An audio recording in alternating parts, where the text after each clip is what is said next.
Hello, my name is Sseninde. I'm a footballer, but also I do so many other things because I always say that I don't want to limit myself on what I can do.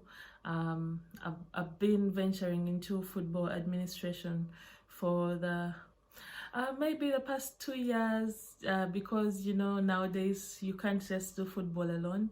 You have to do other things, and the way the world is turning, you have to be a bit unique. You have to do different things that can put you one step further from everybody else. And I've been venturing into women's football for as long as I can remember. I can't remember. So it's been quite an interesting journey for me, especially the past 2 years. It hasn't been easy because the more you do, the more you have to be aware of your environment. I was playing for QPR and Crystal Palace some time back. Now playing for Wakefield Trinity Ladies. When I moved to Wakefield, so many people, I felt like they were wondering why, or if maybe some people felt like, how can you move from a very high level to go to a down level? I think for me, sometimes people don't understand why people do certain things. Football administration is something that I enjoy and I've been venturing into, so I don't think I would ever have the time to do as much if I was still playing in the higher league. So for me, preparing for my life outside of the game, I felt like dropping down a couple of levels was good for me so that I can be able to balance my time very well. And I don't want anybody to limit themselves on what they can achieve. So it's been let me say, a challenging, nice year so far, because I had just left Uganda, having been there for about 6 months, and I had to decide what I wanted because things hadn't really worked out. Working with the federation in terms of trying to help out young girls and trying to move the take flight strategy. I think for me, I was grateful that at least we managed to start the league, and I feel like the women are enjoying it in a way that it brings that sense of competition. When the playoffs were on this year, I was so happy because I'm thinking this is the competition that people look for, and this is what the game should have. So it was nice for me. But moving on to everything else that I've been doing, at the start of this year I was appointed on the CAF Women's Football Committee, and for me that has been amazing because I got to have a bigger platform to help young women, not just in Uganda but also in Africa, and that's my passion, that's my dream, and yeah, I hope that wherever it will take me, I'll continue to support where I can in my small capacity, using my small platform to continue helping young girls to go up. Sometimes when I receive different messages on Facebook, all on my Instagram, people asking, oh, I want my daughter to be like you, but I'm like, your daughter is going to be better than me, because everything that I have achieved is on the beginning. So there is a lot of hope for so many young girls in our country, and I feel like they are going to go even better than what us have achieved. When we talk of the media, to boost, how personally I've used the media to boost women football in Uganda. First of all, I'll say it's not been an easy road. Of course, sometimes when you do write something, or when something is going to happen about women's football, I feel like women's football should be on people's lips. People, especially people who still think that women are not allowed to play football, should know what the advantages of women's football are.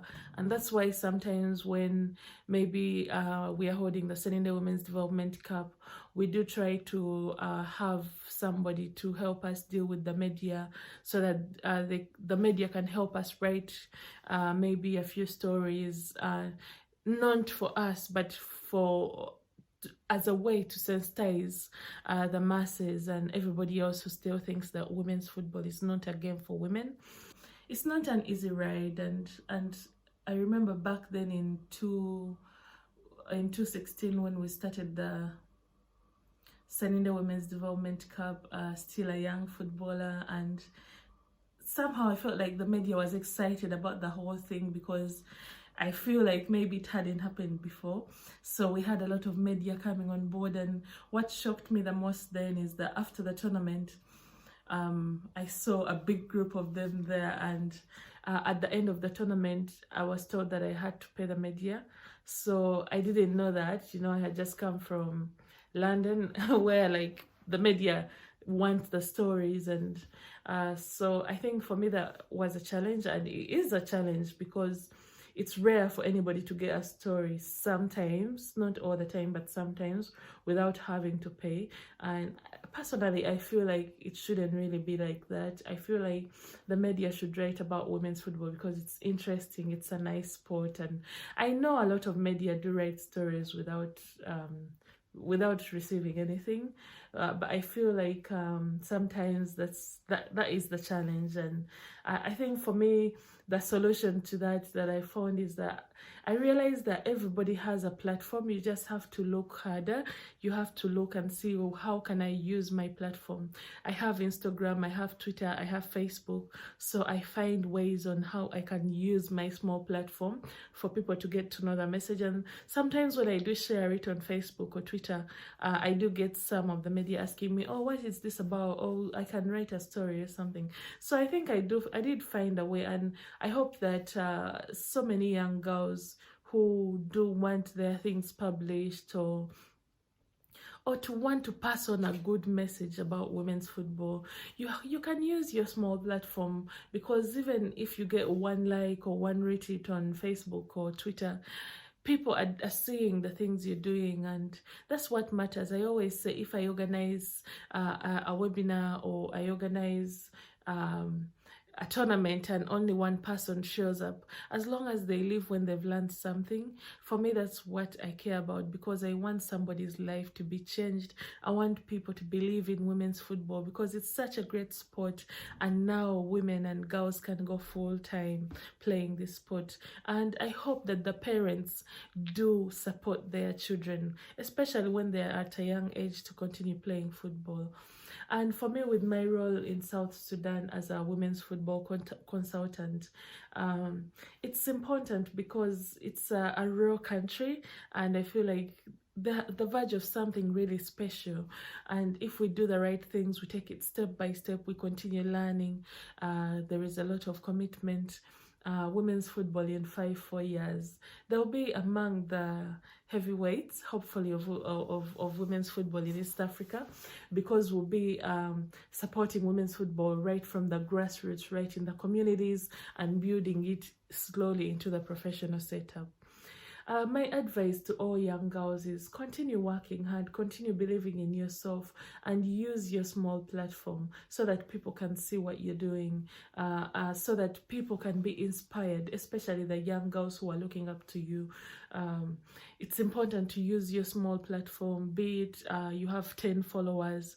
Those 10 people's lives could be changed without you knowing. And have hope, have faith, continue praying, and use your friends as much as possible to help you spread the message of whatever that you want to pass on, and continue working hard. And nothing comes if you don't sacrifice different things.